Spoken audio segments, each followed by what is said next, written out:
Let's do another one of these things. Shut up and sit down.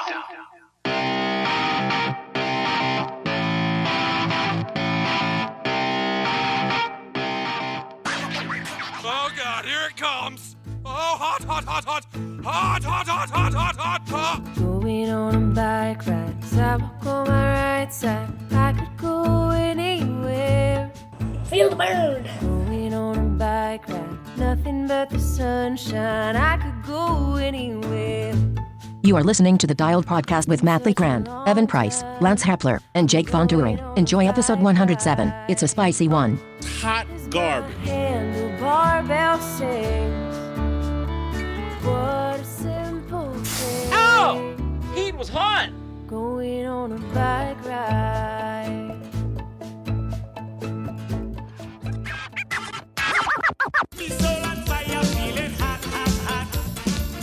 Hi, and welcome back to the Dial Podcast. I'm Jake Von Turing, and today I'm here with Lance Hepler. Broken Lance romance right here in studio. Why can't I say anything without giggling at myself? I was worried you were going to be out of town. He was practicing that for like 20 minutes It's before not this. good. Yeah, we'll work on that one. It's good to have you. It's good to have you in studio. Thank you. Always good. Always sitting to his right, Mr. Evan Price. We got LaCroix, we got coffee, but I really want to know, what is Lance writing with today? Like, usually I'm asking what we're drinking. What is Lance writing with? I got Jake's bullet pen. This is an awesome pen. Yeah, This it looks like a pen like a weighs 50 40 pounds. forged. Drop that on the table real quick. That'll go Listen right to through the that. table. Oh my It's God. got 50 cal bullet forged into a pin. It's The heaviest pen Pretty cool. on this table. And last but not least, the one and only Matt LeGrand. What's up, ladies and gentlemen of the interwebs? You guys are looking stash-tastic. I only say that because Lance, I don't know, rubbed your stash. Twisting my evil mustache. Yes, It while has- the I was mustache doing has my made a intro. return. So Yeah. it's a nice stash. Thank you. Yep. Strong stash. That's good. I have to wear one of those pretty soon. I'll get into that in a little while. Yeah. Wait, what? Lost a bet. Lost Oh, that. gotcha. Okay. Lost a bet or a race. We'll talk about that in a few. Oh, I know what this is from. Yes. All right, how about we get into some backpedaling? Matt, backpedal for us. All buddy. right. Let's see. I've been swimming a fair amount. I don't have that much to say about my back pedal. I mean, things are fine. Things are solid. Soccer season. Going for to the a lot of kids. soccer stuff, limping around a lot. I did Lakeside Long Run yesterday. We had two versions of that this weekend. We had two versions of that. Which, did you have a decent group? There was a group that No, it did was just me and Vancouver Cassie. Lake. Okay, that's me, still a good Cassie, group. and a bunch of cyclists riding bikes. That's a great group. That's a good group. I did see Evan running several times, though. Yeah, he runs a While lot. I was racing, yelling while I was very loudly at driving, everybody. while I was standing around. He was running everywhere. So, Hannel said I scared him to death when I screamed at him. So oh, that's fun. So I started the Lakeside Long Run a little bit late because my wife was doing her 20-miler. She's getting ready for the Boston Marathon. Excellent. Hopefully that takes place. And Yeah. seriously, and so I started my run and ran with we had like 4 or 5 people. It was fine, and then like some people showed up late, so it worked because like Bob showed up late, and then I feel like there was just a couple people, and it ended up being a really nice run. We kind of Nice day, yeah. It was great. started cold but ended up nice. Yeah, started cold, ended up sun came out, and we finished our run. Stupid. I mean, this is what we were saying before we started pressing record. Like, if you could design the worst running program ever, it would be like this: run once a week, run long, and run all out. All out. All out. But then also Long, have once a intervals in week. it too. Yeah. And so yesterday I basically did like 10 miles, start up at like 8 minutes, 7:30s kind of range. And then the last 3 miles, bring it in hard. Stupid. We went like 6:30s for the last 3 miles, and I was like, this is so. And like I think about it, I'm like, how much did I run this week? Okay, there was the 10-miler. Maybe I did another 2 miles this week just with my wife early in the morning. It's like 12 miles for the week. Oh, jeez. It's just the dumbest training ever. We just probably need to work on it together. Just gotta make some slight just adjustments here. just like an adjustment or two. I don't know. Yeah, You're doing a so good job of coaching, at least. My Achilles hurts. Yeah, chemist, track and field. We're up and running. Oh, wow. I guess. That's it. Cool. Evan, backpedal. I did a lot of swimming, a lot of biking, and a lot of running this last week. But I did get to run on Saturday during the Jack Frost time trial because, in Jake's words, I'm the pansy pants. And I'll just be complete. Sally Pants. Sally Pants. Thank Why you. did Thank you very not much. do the Okay, race? okay. Let me You're explain. a Let me explain. triathlete. I know. I'm like personally offended that you didn't do the race. I'm not offended at all. Not one bit. I know. Okay, let me explain myself because let me be clear. This is not an excuse. I'm also disappointed in myself, but there's a reason that I did not race. I know poor Lance is sitting over here like I would hop on that bike with my broken hip if it was up to him. So the reason I did not last year I crashed at Jack Frost time trial. I flatted at the turnaround and slid out, which is fine, but and I crash all the time. I'm just trying my best not to crash going into this race. How far out is your big race? It's like 4 weeks away. It's 4 weeks from today. I'm so honed in. Is it Santa Cruz? Is it St. George? Galveston, Texas. totally. Yeah. So Galveston, Texas, half Ironman. Half Ironman. you're probably going to allude to the fact that you did the Triple Crown ride yesterday with Yes. Punk. There are some bombing descents on that. I had your a backcountry better roads. chance of crashing. You got on a bunch of hillbillies back there Yes. rolling coal on you, and Yes. you got all kinds of like things to contend with. Yet, Yes. to go out to Jack Frost and do a flat 12.4 mile race with one turnaround in it, Yes. no dice. There was a reason. One, I thought it was going to be a lot wetter that morning. Honestly, I thought the wet. Now, when I did that ride with Tonk, if it had been the same weather, I would have stayed on the trainer that day. Okay. It was completely dry. You guys were out there too. Completely dry day, like as safe as you can get on those descents, roughly. So it was more. I thought it was going to be wetter. And just a 12-mile time trial does not play super well into my training block right now. Which is the world's worst excuse. But you just could have kept going right after you finished the finish line and gone for another 70 miles. Oh, You've I been know. golden. And I can hear myself saying it too. Also, I did not get my bike put together in time, which was really the main issue. I could have woken up very early Saturday morning and done it. I should have done that. So there's really no excuse. But I did get to run a ways and cheer everybody on loudly, which I started to realize my cheering was more distracting to people in the arrow position. As I was yelling, I realized like Sean Martin once I like screamed his name, he had to like pick up and kind of jerked awake. I was like, that probably didn't help him very much. Probably just spiked his heart rate. Jake, get lower. I did say that. Jake's position looked pretty solid compared to Sean's though. That's not a call out to Sean, but I know Sean was pushing a lot of watts and he was a little bit more upright than Jake was. So. You did 20 miles. Yeah. And you averaged 630. Mm-hmm. And my heart rate was staying like low 140s. How was that? Oh my God. It felt my running is there's a reason I'm being very careful going to these 4 weeks. Yeah. I think I have more fitness than I've ever had my entire life by a lot, and I don't want to screw it up. I'm really good at screwing up good fitness. You got to get on that TT bike. No, I mean, I'm not with these guys that you should have raced, but you got to get on that TT bike, and you got to. It's getting built this week, and I'm getting some rides on it. Yeah, definitely. Just spend some quality time. Yes. Gotcha. Yep. Cool. Lance. Yes. Did you have an exhilarating week? You want to backpedal how for many us? races did you do? So fantastic. All the races, yes. I think for the first time in a couple of years, I had a 0. There we go. When was the last time you had a 0? I was trying to look back, and I actually couldn't find it. I would have no idea. When I had a what was 0. So Maybe that's good. I did nothing. I did nothing all week, which was... It sucked. There's no way around it. It just was not cool. I'm guessing our listeners want to know the update on my accident. No, they want to hear about the whitey tidies and your baseball bat and when the car crashed through your yard. Hey, real quick. This was brought up to my attention. Little show of hands here. Is it whitey tidies or tidy whiteys? It's tidy whiteys. Tidy whiteys. Tidy whiteys. Tidy whiteys. Have I been saying that the whole time? But Whitey tidies? Whitey tidies. That's Yeah. Whatever I've been saying is correct. No, In your own mind, yes. That's what makes Matt's funnier because it's backwards. Backwards, yeah. I just said, I had somebody bring that to my you're attention. saying- Like, is it, why is he saying whitey tidies? It's tidy whiteys. I'm like, I know. We just let it. Let it roll, please. Just let it roll. No, please. I have probably been saying it backwards my whole life.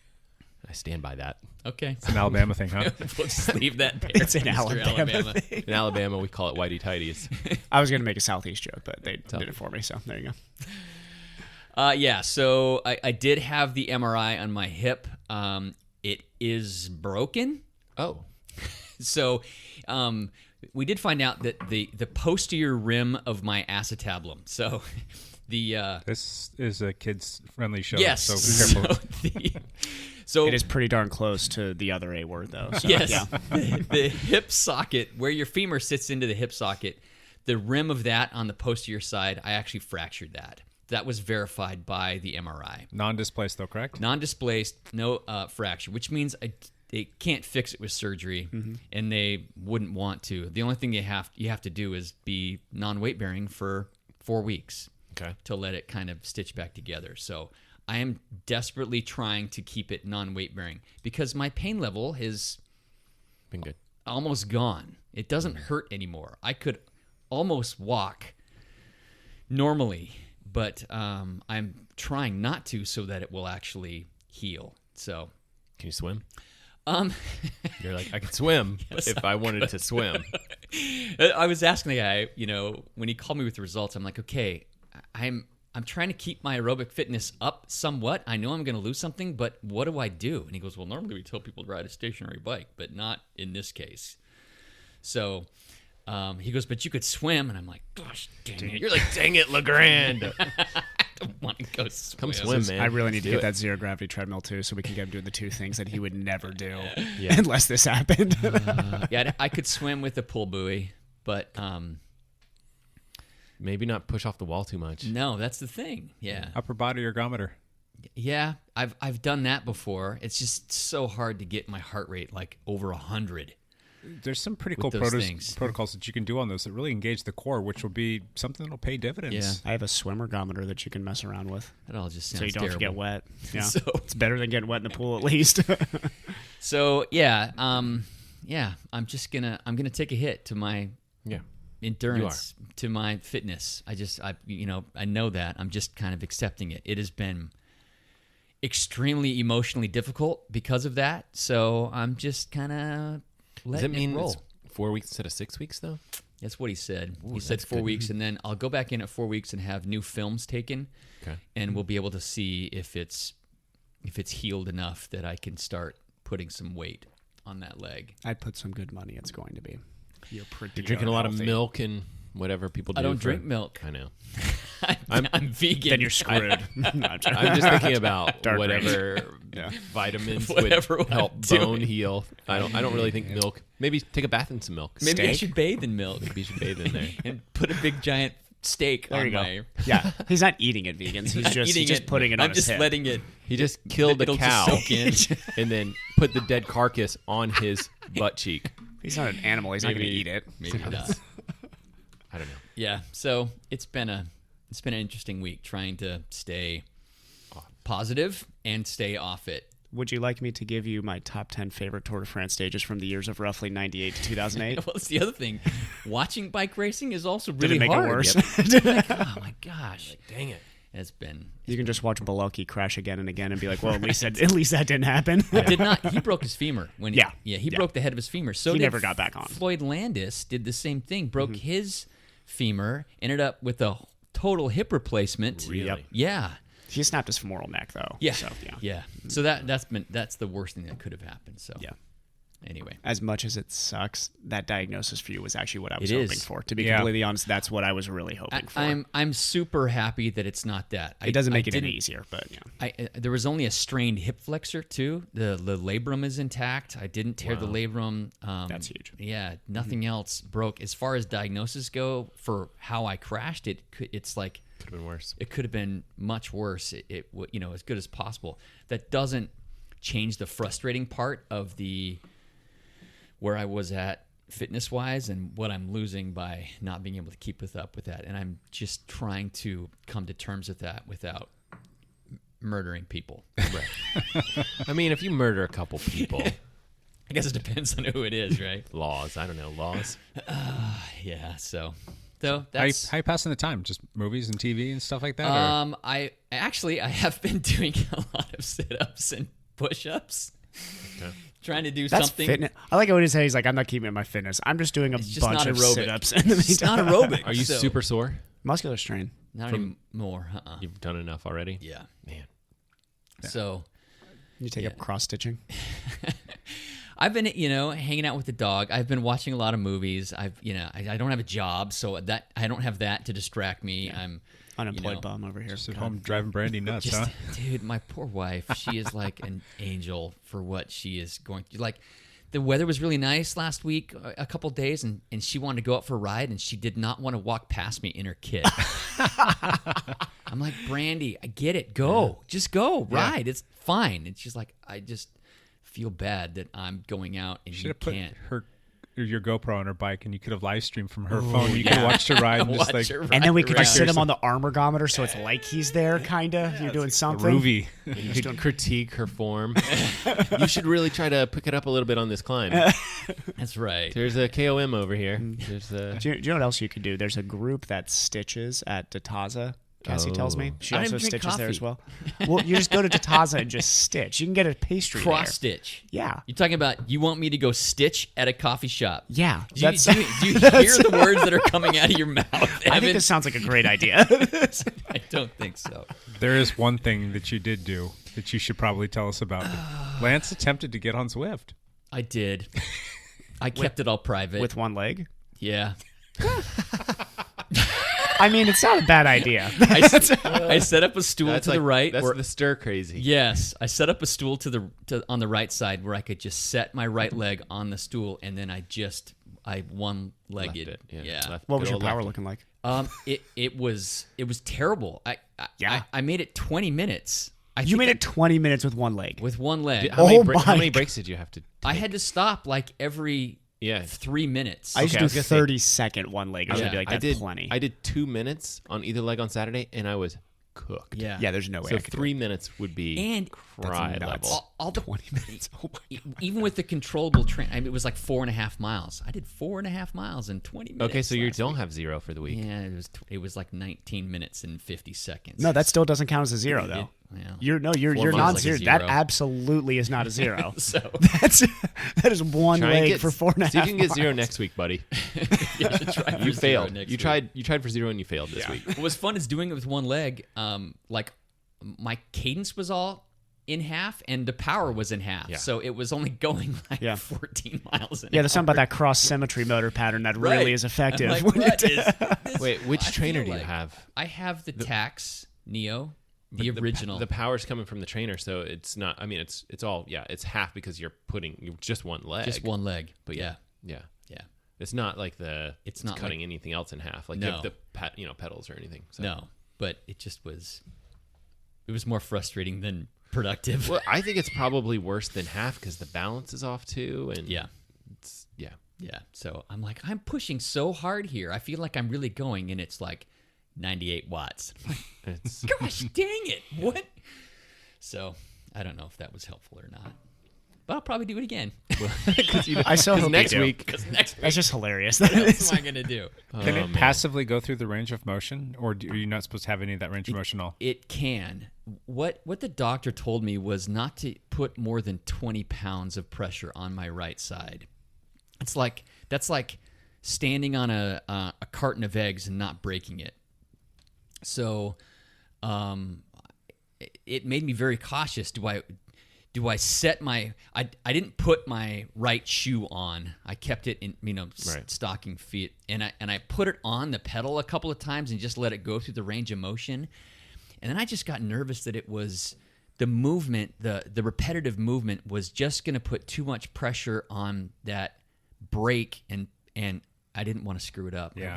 I want it to mend. You're just a tiny bit over when this comes out, you'll be 2 weeks away. Yeah. So there's no sense in like screwing it up between now and Exactly. then. But the only thing that I'm concerned about, and it's not even really a concern, it's going to happen, and Evan will probably concur with this, is the fact that your hip's going to get really tight. Yep. And so you're going to have to work on getting that range of motion back. But the fact that you're like not casted and you're able to still kind of get around and still move it a little bit, and you're on your couch and you're like kind of rolling your hips around and whatnot. I mean, that part's going to help, but it's going to be tight. And Yeah. it would just be nice if you could get on a bike to let it passively go through that range of motion, just to kind of keep everything somewhat fluid. Yeah, just to go off that, and this is research backed. This is not opinion backed.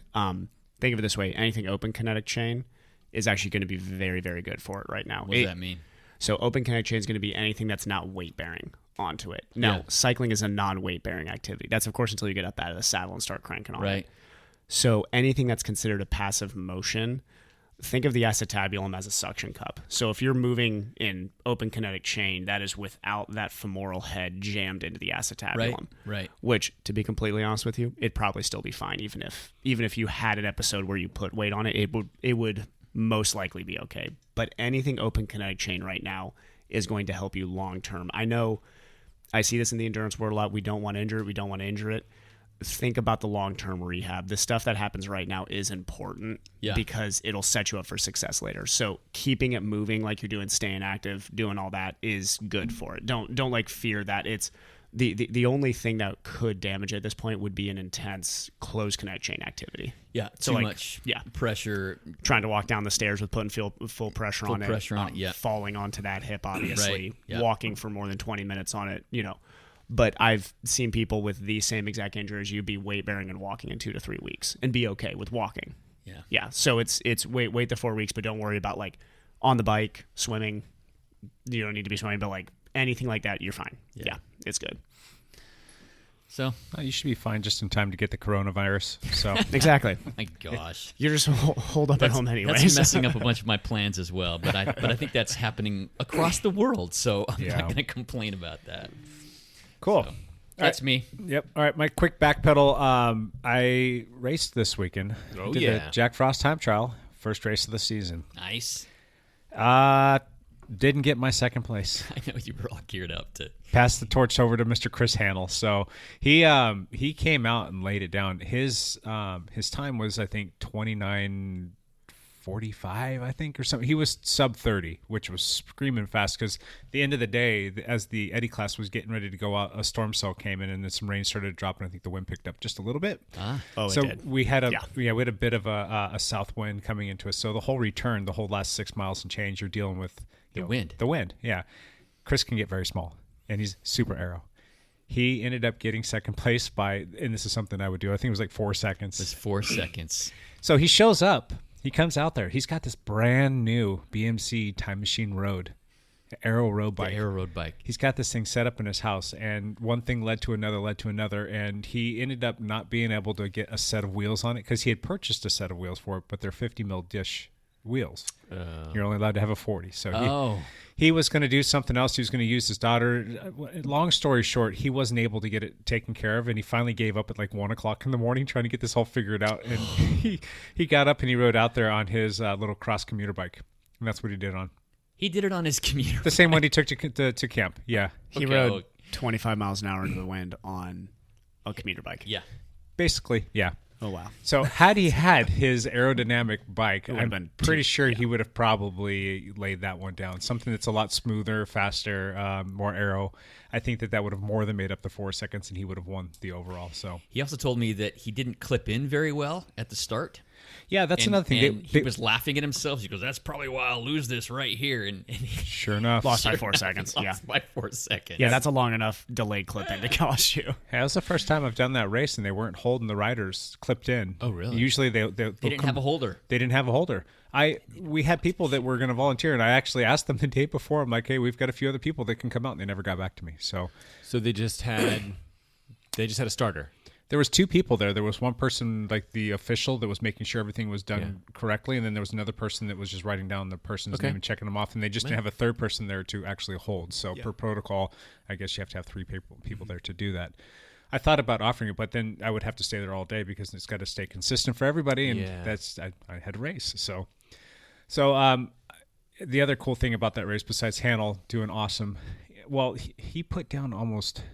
What it was like 340 watts is what he averaged in that. Did he really? Oh my gosh. He's not huge. No. He's good for him. I think his watts were something like 25 or 30 watts higher than they were last year. He's just getting faster as he ages. Fit. Yeah, he's just fit right now. Super fast dude. I think he's trained a good bit more this season so far. At his weight, 340 for 20 plus for almost 30 minutes. That is high end Cat 1 sort of watts per kilo, like high end Cat 1. Yeah, he's going to be tough for he's in the 50 plus category this year. He turns 50 this year. He's not losing a race if he's in the right position. He's if always he's in the right position. He's always going to be a contender, so never count him out. Yeah. There's some fast dudes out there that are still racing in the 50s, but he's going to be one of them. So, so in addition to that, my son came out, did his first ever outdoor open course road race. Well, it was time trial, but he's only ever done the PR races. So it's kind of fun to go out there and watch him. And the coolest story for him was he was dead set on doing the race in clipped pedals. He was going to be riding clips. So we've been practicing for like the last month, and he's been getting on and off and in and out of the clips for that amount of time on the trainer, but he'd never ridden outdoors. We were going to try and take him out a couple times this week, but the weather was never really good. So I'm like, all right, well, if you really want to do it, you've got the general idea. We can practice before the time trial, either in the parking lot or the ride out there. And he got out there and he did it. He just had one little tiny fall over when he was trying to get out. I wasn't there. My wife actually witnessed this happen, but he just kind of like tipped over and fell over and got right back up, and he was fine. That was the only time he crashed. But I had told him all along, like, you don't have to worry about clipping in. They're going to be there to hold you, and you'll be clipped in, and you'll be good to go. They're not there. There was a holder. So I rode up before he started. So I'm at the start house with him and kind of like talking him through some stuff. I'm like, all right, listen, they're not going to hold you, but you can do this. And he did it. They said go, and he did his first pedal stroke, foot came over, clipped right in, and started hammering. So he did really well. It was fun. I got to ride with him down the whole main drag for the first part of it, off to the side, obviously not letting him draft or whatnot, but just kind of like coach him along a little bit. DQ. Please DQ him. Yeah. I'm just kidding. I saw that cool. picture. I like that. Also, I yelled at him and scared him half to death, just so you know, too. So, yeah. Would have felt really bad if I would have knocked him over there. But. So, and then my wife came out. She did her first ever bike race. Now, she did the bike leg of a triathlon last year, a half Ironman. Doesn't count. 56 miles. Nope. Doesn't even half count. No, not at all. And she was originally going to race in the Eddie category, and then she had a bunch of her friends from her running group come out, and they're wanting to dabble a little bit more in the bike racing stuff. And they all convinced her to race in the Masters category, the 40 to 49 women's Masters, and she'd originally been in the Eddie. So she made the switch. Had she stayed in the Eddie category, she would have been on the podium. Oh, what? Should have stayed with Eddie. Should have stayed with Eddie. So good job, Rebecca. That's she awesome. still did really well. I mean, I think Jessie Whitaker won that category that she was in, and Jessie's screaming fast, and she was on a TT bike, and obviously Rebecca's just riding slight advantage. Yeah, a women's like endurance bike, but she still did well. I think she got 4th or 5th place overall in her category, which is good. And congrats, good job. It was fun. It's awesome. First race. The whole Von Doring family And to basically Barrett, was there. Yeah. Barrett, that's awesome. yeah. He's going to be fun to watch. Yeah, it's just a little guy, just 10 years old, but it's really neat seeing your kid out there. And then my race started off pretty well, had a little bit of that headwind. Watts were going good, was managing those, and about a third of the way, and then definitely halfway into it, shoulder wasn't cooperating. The position that I used last year, I couldn't keep my arm there. It just was not working. It kept wanting to like externally rotate, because trying to hold it in made it have that sensation like it wanted to dislocate. It's not a happy, pleasant feeling. So I ended up having to grab the bars underneath and drop the hands down a little bit lower, and then tuck them all the way up in just under the top bar, just to kind of get that position. But even still, my left arm kept wanting to flare out. So I was riding a little bit more upright than I wanted to be, and my arm was flared out, and I just couldn't stay as low as I wanted to. But I was still able to manage my watts somewhat reasonably. But I do know that my legs were still a little bit hungover from training camp. Yeah. I think that I was wondering how you guys That's were what I all was going to be thinking, too. managing. training camp could have been a week earlier. I think ideally, if there was 2 weeks between training camp and Jack Frost, I think that would have been more ideal. As a matter of fact, the year that I had my best result, which was 2018 before the accident, I think I held 365 watts for that that time trial. And then last year with the shoulder issue, I think I was like 346 or 347, somewhere in there, which was pretty good in that better aero position and a little bit more favorable wind conditions. I had my PR time, and then this year I was way off my time and my watts were down, and I just wasn't in a happy spot. And I think part of it was my legs were just a little bit fatigued. Don't really care. I was really kind of hoping to get second place, and I wanted Handel to win, me to get second, but it is what it is. You know, there's no shame in losing to Handel in anything right now. Yeah. He's had me in the crosshairs for a while on that particular race, and we always have a good time with it. So I lost the bet. He beat me, and I have to now grow a handlebar mustache. It was just straight up time for time. Straight up time for time. Yeah, and then he had a bet with Sean Martin, too, for the higher average watts, and he beat Sean on that. So I'm not sure exactly what Sean has to do, but there was a bet there, too. Sean would look good with a handlebar mustache. Sean could absolutely rock a handlebar mustache. For sure. Ooh. Yeah, no problem. Ooh. I hope that is what the bet is. Yeah, and then we did that Triple Crown ride yesterday, which was a lot of fun. Some of our stronger guys showed up, and a couple other new people, and we went out and had a good time. I was there for about 2 minutes, and then you guys just dropped me. I thought I heard you say something about like, I think someone said, "Are you going to come out and do this with us? Or are you going to go ride with us?" And I think I even said something too, like, "Oh yeah, I'm going to go do the climb," and someone's like the whole thing, and you're like, "Oh yeah, haha." But I guess you were saying, I was completely joking. Yeah, if I had done Gibson then turned around, it would have been like 6.5 hours of riding that day. I was not gonna. Yeah, that would have been a long time. Cassie would have kicked your butt too. She's very understanding, but I think that would have been about the maximum of time out. So. Wow. So anyway, the net of this though is I am going back to the doctor in a couple weeks to probably end up having another MRI because something's going on in there. But that's neither here nor there. Don't need to talk about that anymore. Let's talk about some lead out news. Hey, Champ Bailey, are you here? Champ Bailey here. He's actually here with his handlebar mustache, which is very clean. We don't have to fill in for Champ Bailey. That's always good. Never works out. A couple of other things about Jack Frost that I thought were interesting. Teammate Chris Surratt took 6th overall. Yeah. Oh, yeah. He was fastest smoking. on the day. Yeah, I figured that'd come up in the 28 something. Yeah. Can't remember. And the winner overall was Paul Boursier, who is in his 50s. He went 27:32 or something like that. I've raced Paul several times in cross last year because he was in my category. Never beat him. Never even got close to. But he goes out and wins the stinking state champion and national champion road racer. Isn't Correct. He? Yeah. Yeah. Wow. Did he win like a national champion cross title too? Yes, he did. So he's got all kinds of hardware under his belt. Yeah. And won like the Cat 1 road race like 4 or 5 years ago, the state road race, like 4 or 5 years ago, when he was almost 50. So the open category. Yeah. Oh wow. Homeboy's got an engine. Yeah. So. Yeah, he looked pretty pro in some of those pictures that popped up from Jack Frost. Yeah. I'm like, he just looks fast. Yeah, he's pretty solid. Anyway, in international racing news, I think the biggest news from this week is all of the Italian-based monuments were canceled or postponed. Milan-San Remo. That is a true tragedy. Postponed. Yep. So sad. And Strade Bianchi. Yes. Also, that's one of my favorite finishes in all of cycling. Right. Strade Bianchi. Oh my gosh. So there were a couple others, but they either canceled or postponed those races, although they haven't been rescheduled yet. Yeah. Anything that was up through April 3rd or something like that, they canceled. This last week, I watched the 2016 Strade Bianchi race just for nostalgia. It's such an awesome finish when that race is tight. It's so fun to watch. So these were all canceled due to coronavirus fears. Italy is one of the countries that has been kind of hardest hit after China and Hong Kong and Japan. They shut down the entire state or the entire country. No, Northern Italy. Is it Northern Italy? It's just Northern Italy. Like so Milan is where Milan is, and where bad. like Venice in the northern part of Italy. All those places, they've had like 3,000 cases of coronavirus and like over 100 deaths. I thought it was 205. Something like that. It's pretty bad. It's significant enough that they. I thought I read that this area morning, down. and I could be wrong, that they have now imposed this on the entire country because the deaths have gone over 300. I could be wrong, but it's changing. I mean, by the time this podcast comes out, not that we should be reporting on coronavirus because Right. our two day delay. It's We're not a probably- source of media. We can't be reporting on that. Nope. I'm joking. We should not be at all. Yeah. Well, it's unfortunate because I am actually registered to Race in Italy? To race in Italy. Wait, what? when though? When is that? It's like April 20th. Okay, why are you racing in Italy? What is Time going out, on here? time out. Why? Is there a chance that could just get postponed? There is a chance it could Which get postponed. could bode in your favor? It could because Is it a swim race? It is Question number one. Because your whole life is luck, right? I mean, it's a gravel race. Okay. It's a gravel race. How come you've never told us about this? Well, because I'm like, it's another reason to hate me.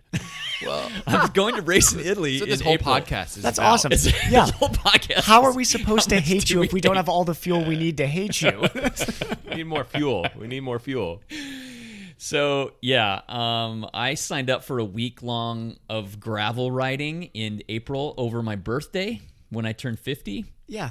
And That's awesome. It culminates with a race in in Italy. I can't even remember which one it is right now for whatever reason. But Just too many awesome races. Can't even remember. It's a gravel race that I was doing. So I was going to do a camp. Brandy was coming with me, and then we're going to do that race. But Now, what are all these races gonna do with registration I don't fees know. and all that if everything gets canceled? Well, what all are they these- gonna do? all Some the of it's just UCI not races- refundable. You're just out of luck. that's correct. People are gonna lose their minds. That's the thing. My trip, it was a week at this little villa in Tuscany, and then the flight's over, and then we were going to the Cinque Terre for a couple days to hike, and That then we were sounds- going to Amsterdam for a couple days. All of that, all been paid for. Sounds affordable.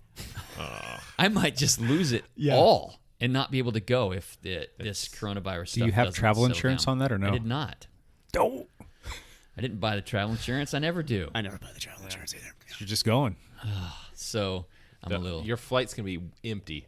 You're gonna have a lot. It'll to go. actually be the safest you could possibly be on a plane. That's right. Dude, 'cause on a nobody's plane to there. Italy right now is the safest place on earth. So this isn't for 2 more months, So a lot. I don't know. A lot could happen.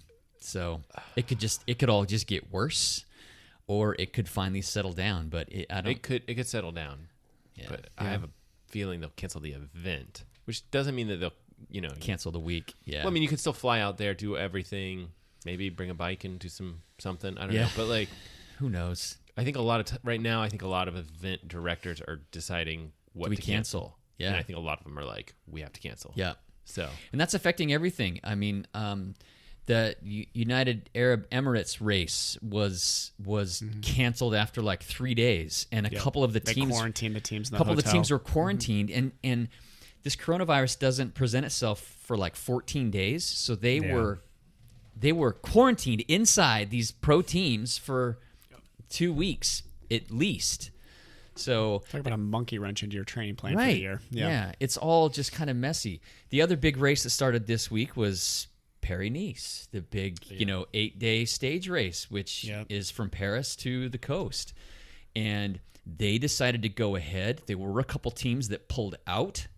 They decided not to risk it, but Did EF pull out? No, they did not. Because EF, I know, stated they weren't going to race in Italy this year. Yeah, so they did not pull out. That's what Vaughters said. He may go back Yeah. on that at some point, but So they're racing, but there were some other bigger teams that pulled out. But that race is still going down. I mean, this is Monday as we record this, and there have been 2 stages already.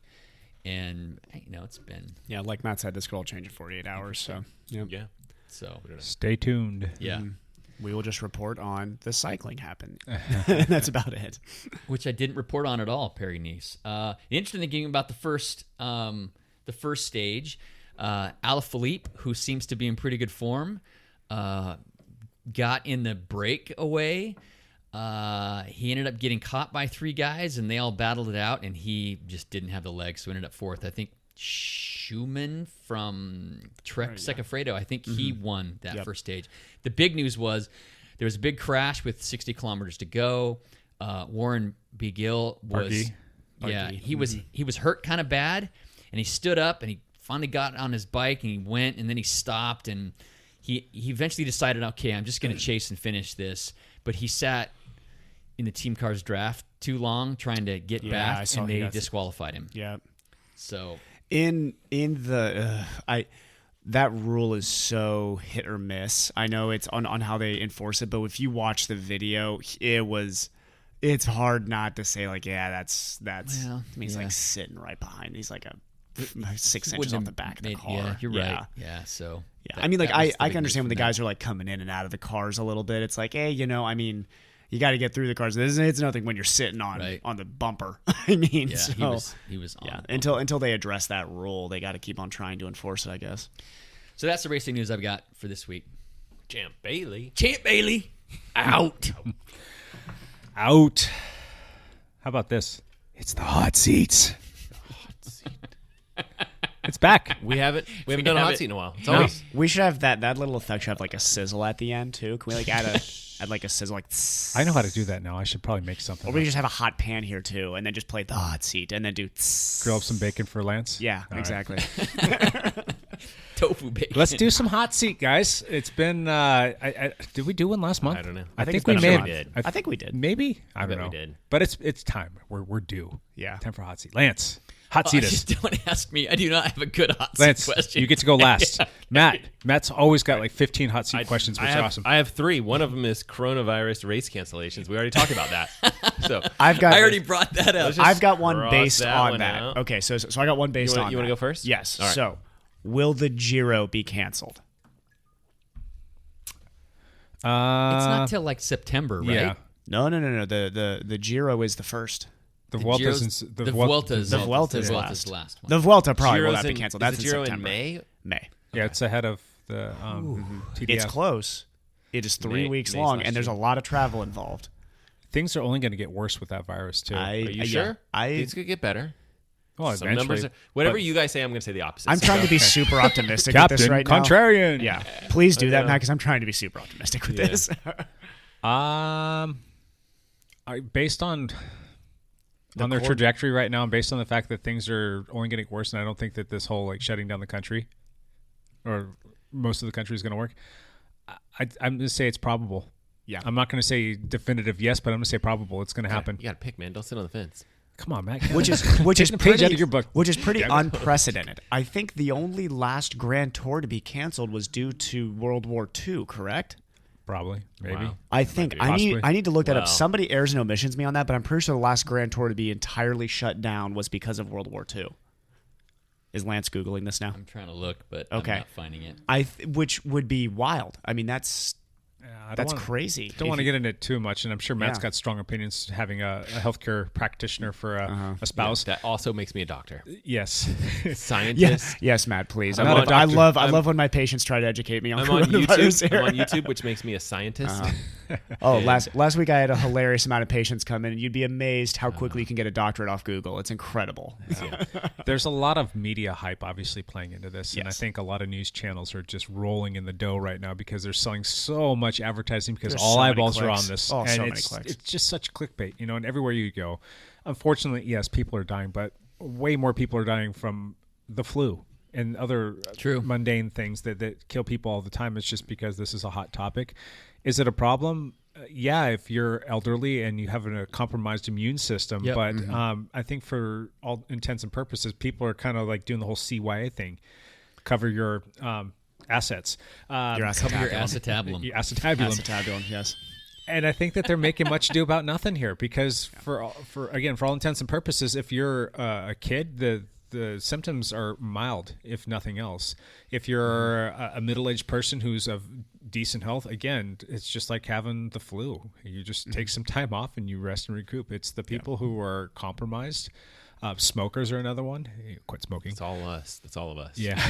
and people who are advanced in age. Those are the ones who are dying. And those are the ones who also die from the flu. And this is a flu-like thing. And I'm not a doctor like Matt just said. He's not a doctor either. Or he plays one No, at home. I said But I was. is that what it is? Matt plays one at home. Yes. Matt's married to I a just doctor. think that the politicians are just trying to play the safe card here. And they're trying to, do what they think is in the best of people because they don't want to get ridiculed by the media. And so they're just playing the safe card and canceling everything. So you think they're going to cancel it? I think so because it's just being. I think they will too. But Yeah. you don't think you don't think they should? I don't think cancel it? they should, but I It's think hard they for will. me to argue against it because it's kind of like you're on both sides of the fence. There. But I'll try. This is the one podcast where I really wish like Kristen was here too. I'd be very interested to hear Kristen's opinion. So I think one of the reasons why I think it could be a big issue is respiratory issues. Typically, people that are very sick, once it gets into your respiratory tract, you typically need a ventilator. There's only so many ventilators out there.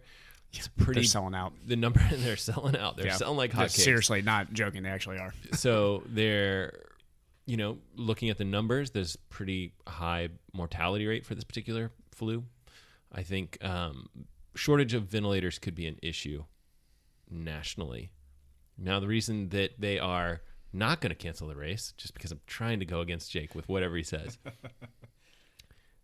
things are going to turn around. Money. I don't know, money. Really? Things No, are going to I turn mean, around. So Think about the amount of money. That is a ton of lost of course, revenue. we shouldn't trust every number that comes out of China, but their numbers are on the decline. So maybe in 4 weeks things will be on the decline in the U.S. In which case people decline in Italy for whatever that's worth, and maybe things will have turned around. And by May, by race start, potentially this might be all in the rearview mirror. So that's my best job of going against what Jake Okay, said. so what's your answer to his question then? No, they're not going to cancel it, but yes, the virus is a big deal. Yes. There. That's Gotcha. the best I Is can Matt, do. is Matt running for office? No, I'm just trying to argue with Jake. That was a very politically correct answer. I like it. It was good. I think it's too big. I think it's too much for It's a lot of travel. Too big to fail.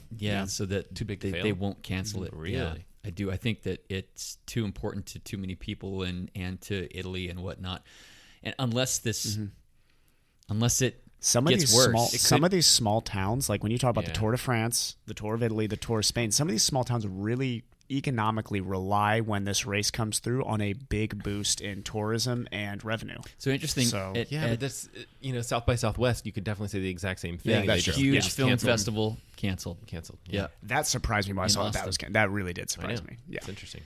And most big companies, Facebook, Amazon, they've canceled like conferences and Yep. things. They're just going to do it all online. A lot of that getting together. One thing Paris-Nice did is they changed their podium procedures for this because of Please tell me they took away the kiss on the cheek. yes.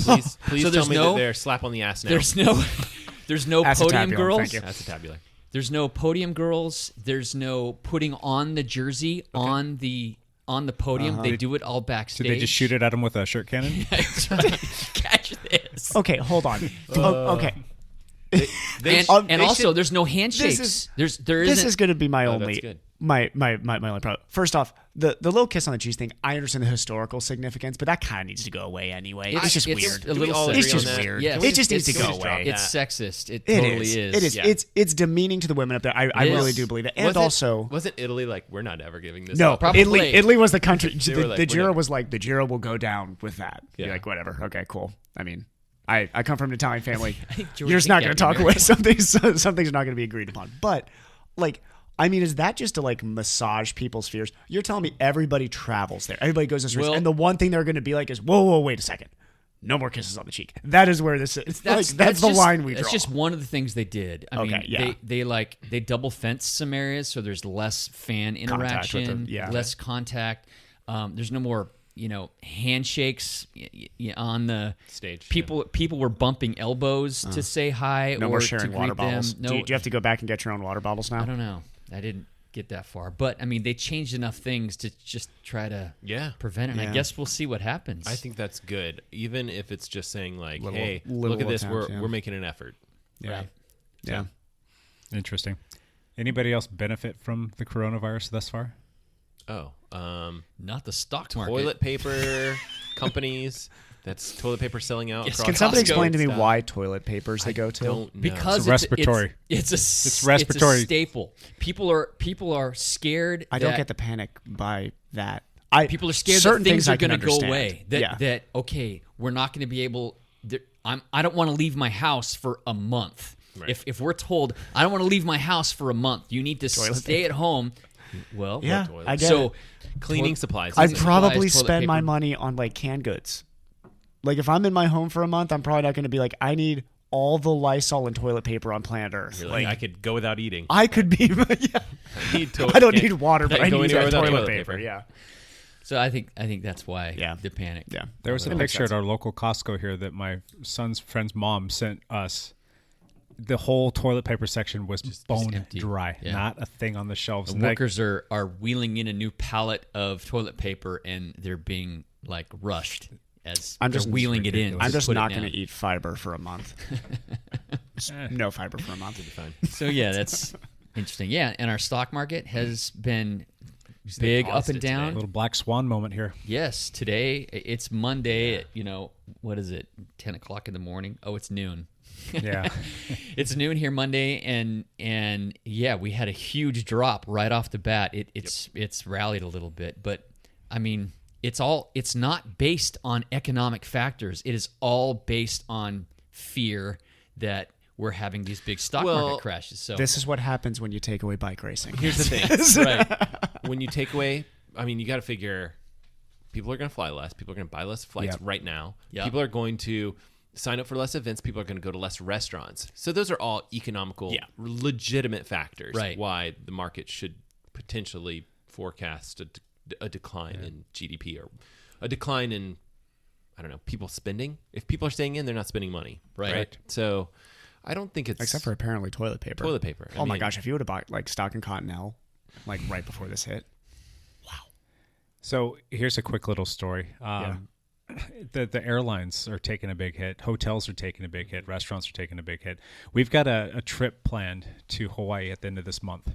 And we ended up contacting the airline. We ended up looking some stuff up online. We did buy the insurance. It was just a little bit more. We wanted to hedge because it costs so much money. We ended up canceling our airline flights, paying the fees, repurchasing the airline tickets, and saved $2,600. Good job. Holy smokes. My gosh. So now some of that we had to hold as credits for future flights, but I already have a flight planned to go down to Southern California for the MS ride that I do. I've got the training camp flight that I can use these for, and then we've got another trip that we're going to be planning for spring break next year, which we get to use all these flights. So the net is just by canceling that, it's going to pay for all of those things, and we're good. I need you to be my financial advisor. So, oh my gosh. Kind of got a little bit lucky on that, but it's Is kind it of just going to be like you and your family on this flight? Pretty much, yeah. It'll That's be awesome. nice. Like we'll each take our own aisle, and But when we get over to Hawaii too, I'm hoping that the tourism is going to be down a little bit, so we can kind of take advantage of some of those. This is my legitimate worry here. Is going in the next 4 weeks is that Galveston 70.3 will be canceled, which Ironman's already talked about. Could happen. But if it doesn't, on the way back, there's going to be nobody on that flight. Thank God, because my legs are usually cramping after races. I can just lay down flat. Me and Cassie can get an aisle ourselves. It's going to be great. So, Matt, I got a little suggestion for you. I'm listening. Do you want to get like a couple million subscribers to your YouTube channel and make probably a couple million to boot in advertisement? I'm mostly interested in the making money. Yeah. I say we do this for your channel. Okay. We're going to send Matt out. Matt's going to seek out getting coronavirus. He's going to go get it. And he's going to be under the watchful care of Kristen LeGrand, doctor. And What could go Matt's going to wrong? go out there and he's going to do everything he can to get it. And I'll document it. I'll chase you around with the camera. We'll make this whole thing live. I love this And then idea. Matt's going to come. Let's reverse He's going roles. to come down. He's going to come down with coronavirus, and then we're going to document the day by day, the agony that Matt's going through, and watch the whole recovery, and then show the world that it's not really a big deal. There you go, Matt. Everybody's going to watch this. What's Matt up to today? Is he sick, or is he sick? getting a little bit better? Is he off the respirator yet? He's throwing up. And then throwing Matt, up. Matt, what you could do is you can just go and make a deal with all these bleach and toilet paper Yes. companies, and they just do their marketing Yes. on your videos. There you go, $2 billion. Yes. Yeah. And then all the click previews and all the advertisement that we get to sell, and then we can do some product placement. You'll get a ton of new subscribers, and like every video that you look at. I'll be throwing up LaCroix. We can actually get that LaCroix sponsorship we've always talked about. The only thing that helps the vomit is the LaCroix taste in my mouth afterwards. Your channel would explode if we did this. The only Come on, problem man. is I Let's do think it. some, Let's do it. Let's do it. Brilliant. some people might be confused when you go back to triathlon content after. They'd be like, wait a minute, I thought he was a Well, he can YouTuber. influence a whole new Why community is he and bring so talking- many people to triathlon. Yo, Then I'll go they- steal them. This is what Come over saves to cycling. triathlon, Matt. You could save That's what I call triathlon. bait and switch. It's a bait and switch. Matt LeGrand, save Anyway, your back to our triathlon. normal broadcasting. Swim goggles. Good plan. They're also good for blocking. Don't worry about rubbing your eyes anymore. Wear these goggles. You could swim with your snorkel, so it's like a respirator. You know. like- yeah. Visiting elderly homes in Seattle. Goggle up, people. What do you say, man? Let's do it. Sounds flawless.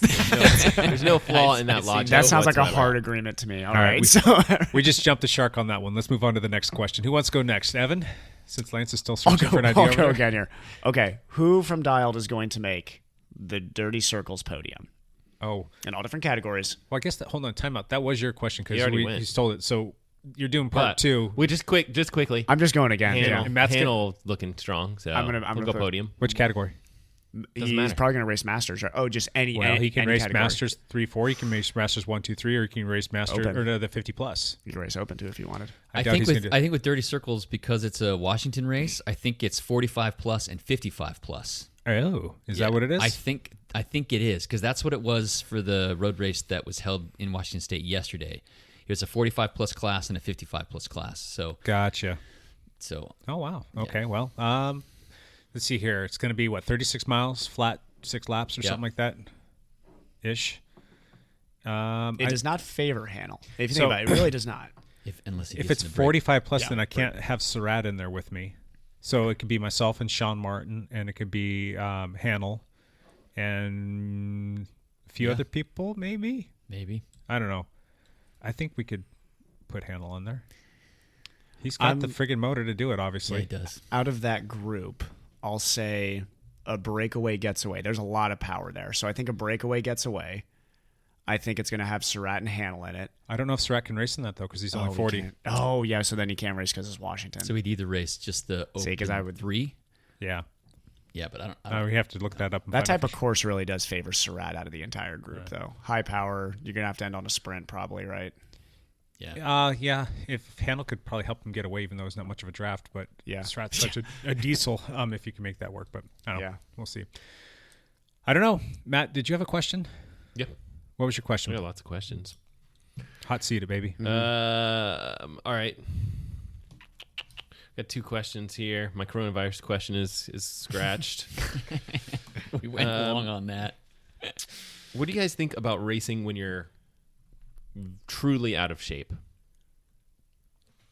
Well, it depends. I mean, what are you like looking to step right back in where you left off? Or are you? No. This isn't necessarily about me. Could be about Lance. Triathlon or bike racing? Could be about Evan. Evan's always out of shape. Yes.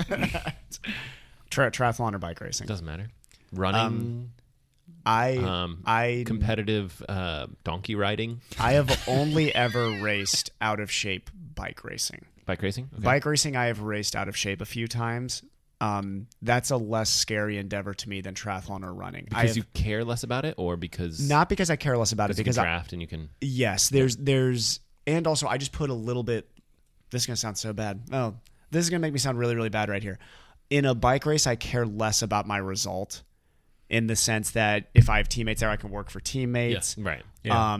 It's not as embarrassing a result to finish out the back if my watts aren't there. Yeah. Like last year during one of my little off-season breaks in between races, I went and raced the state championship and had a blast just working for guys, and then just got spit out the back when it mattered. For a triathlon or running, I put a lot more self-worth on that result, so I'm only going to race if I know I'm going to do well. Lance? Yeah. I think it's a great thing to do, to race when you're out of shape. Just having the experience to learn more things in a bike race, you can hide a little bit if you're able to sit in, if there isn't a whole lot of climbing, or if it isn't a gravel race, or there isn't a lot of selection points on the course. You can kind of sit in the group and get experience with that. Yeah, and once you get spit out, or once you can't hang anymore, it's motivating for that to happen as well. So it helps with the rest of your season. Yep. Did you ever race a triathlon out of shape, Lance? Would you say, or not out of shape, but definitely like well off of your? Absolutely. Yeah. Yeah. How'd that feel? I was more motivated than ever afterwards. That's a good point. Yeah. If you had asked me 2 years ago, I would have told you I can't do it. I just can't. It goes. I look at it as like it goes on your permanent record. There's there's documentation on the internet that shows that you raced like crap, and like I didn't want to have that. If you ask me now, I don't care. I'll go out because, like you guys said, you can go out there and support teammates. You can go out there and have fun. You can get the motivation of like, man, I just got my backside handed to me. That was awful. I need to go do something about that. Let's get started. So it could be the catalyst that you need to kind of kick things into gear. For me, though, it's like I keep wanting to have that catalyst, and I keep getting basically governed by my shoulder, which kind of sucks. Again, hate talking about it, but it's real, and I don't know. I've kind of like I feel like there's like old Jake and new Jake, and new Jake just has to not care. Otherwise, it's going to drive me absolutely nuts. In my past, when I was a marathoner, I did this several times. I raced marathons when I was not in marathon shape at all. That's tough. And it was usually because it was Boston. The Boston Marathon is in April. Right. My qualifying race that I usually qualified at was the Portland Marathon, the now defunct Portland Marathon. Which is like October. Which is in October. And so I would, train all summer long, be prepped and ready for this October race well in this marathon, and then just try to hang on to the fitness until April, which is 6 months away. It's tricky. And I never could. Yeah. I've run the Boston Marathon 3 times, and every time I've done it, I've showed up at the start line in crap shape. Yeah. And just like, all right, I'm here for the experience. Yeah. Let's just kind of roll with this. Because that's a little different, though. I feel like I hear people, like Kona's another example of that, is like people put all their eggs in the qualify for Kona basket. You get there, and you're like, couldn't hold on to that shape, just going to go out here and have fun, which is different, because that's like Boston and Kona are like those big sort of races. They're goal races, destination. And even though I know you were lying, that was almost what cross nationals was for you too, when you were talking about it. Now I know that you were. When I was talking about it, but I know that you came in there with really some fit. A-grade fitness, Yeah. but in your head you were like, I'm just going to go there just for the experience and fun. And meanwhile, Lance was hammering himself on intervals and putting himself in the best shape of his life. But mindset-wise, I think well. you went in with that. Yeah. So, that's kinda- a good question. Yeah. Good one, Matt. Lance, did you come up with something yet? This one's from my wife. Oh man, she always has the best questions. No, they're terrible. What? No, they're the best. She says, how do you not feel guilty when your buds are broken and you're trying to head out for stuff? Like if you're going to, okay, case in point, she didn't want me to see her in her cycling kit because she was going out for a ride. So you sneak out. You sneak. You just sneak. Deception. She was trying to sneak out, and that was the right thing to do. You don't post it on Strava. No, she did post it all on Strava. Yeah, it's got to go on Strava. Yeah. That's Here's the other thing is, if you are the broken bud, do you ever look at Strava? Yeah. Have you been on Strava in the last week or two? Much? Have you? I wanted to see how people did at Jack Frost. Yep, So sure. I looked at all those results. And then sitting in my living room yesterday, I was standing and I saw Jordan Rickards ride past the house, and I just hung my head like, gosh, freaking dang it, as Jordan rides by. I'm like, I should have been out there. On his way to a Century Day. 104 miles and 7,000 feet of climbing. It was on his way back, but yeah, I'm like, oh man, he's just coming back from some ride. So I went and looked, and I'm like, oh, everybody went and rode out in Washougal Hills, and I didn't get to go. Yeah, it sucks, doesn't it? Dude. I was considering titling my ride, just so you know, I was going to title my ride, Don't Look at This, Lance, was actually what I wanted to title it as. I still, the one ride that still sticks out in my head is when you guys went up to the Mount St. Helens.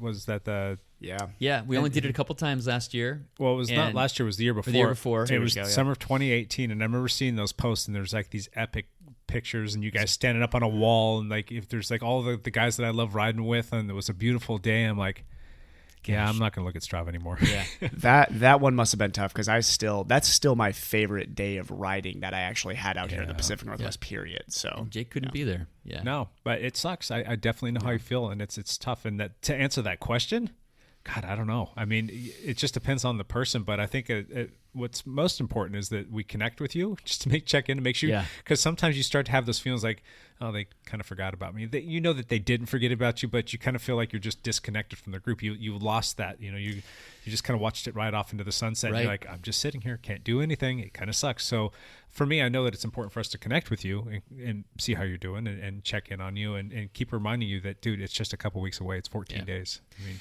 I will say I've had a lot of teammates and non-teammates who have reached out to me just to, either through Facebook Messenger or text or... Yeah, Scott Goodrich said he was going to do a text. He did. He sent me, I think through Facebook Messenger. He's the best person. He's a good guy. He's a good guy. Absolutely. Yeah. So I've had a lot of people that have reached out to me, more than I suspected. That's awesome. Yeah. It's really nice. So... It's always funny when you get this random text like, whose number is this? And they tell you who it is in the text. And you're like, oh my God, that person took the time to go figure out my phone number to send me a text to wish me well. I mean, there was little things like that happened to me too, which is kind of heartwarming. So that brings up another hot seat question. You get two. Yeah, then I'm done. That's it. Should I post the video? Oh, my seat just got warm. You can, I will say this. You can post the video with a warning if you don't look at it. You don't need to look at it. Well, I have to edit the video. There's too much cussing in it. Beep, beep, beep, beep, beep, beep, beep, beep, beep, beep. And I think you should put up the raw footage.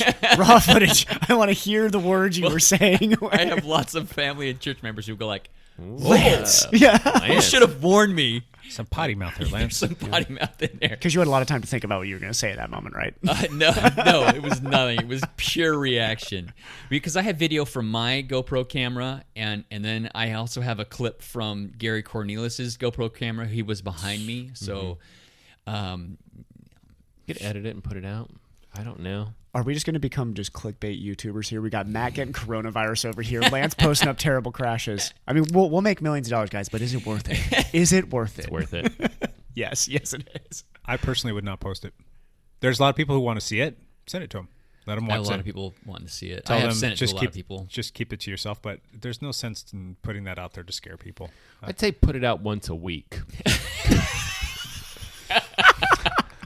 Not the true YouTubers. I don't know. Maybe like down the road when it's not fresh. I don't know. Do you want to keep going back and looking at that and be reminded? That's the thing. For me to edit it, I have to watch it like 60 times as I'm editing. Remember, it. you're going to be riding your bike again here soon. Like you're going to be going downhill here again soon. You might want to not block it out, but we'll kind of block it out. Yeah. Here's a question for you. What would you do different on that day to keep that from happening? Anything? If you go back, would you give yourself a little bit more of a gap between you and Surratt's wheel? Would you fall back a Not little have bit gone more? on a ride that day.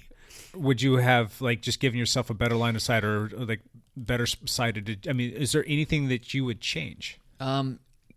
This might not be a popular opinion because I hurt myself pretty bad. Yeah. I would not have changed a thing.